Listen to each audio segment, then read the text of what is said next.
উপশহর ফাঁড়ির এটিএসআই জাহাঙ্গীর এবং কনস্টেবল মানিক সংবাদ পায় যে আমাদের সাজা ওয়ারেন্ট আছে এক আসামির বিরুদ্ধে।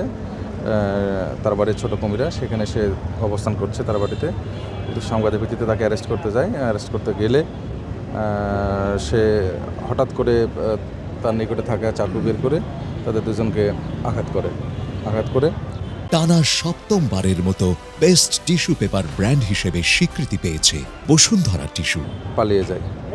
আমাদের পরবর্তীতে আমরা সংবাদ পেয়ে আমাদের এটিএসআই জাহাঙ্গীর এবং মানিককে উদ্ধার করে হাসপাতালে ভর্তি করেছি।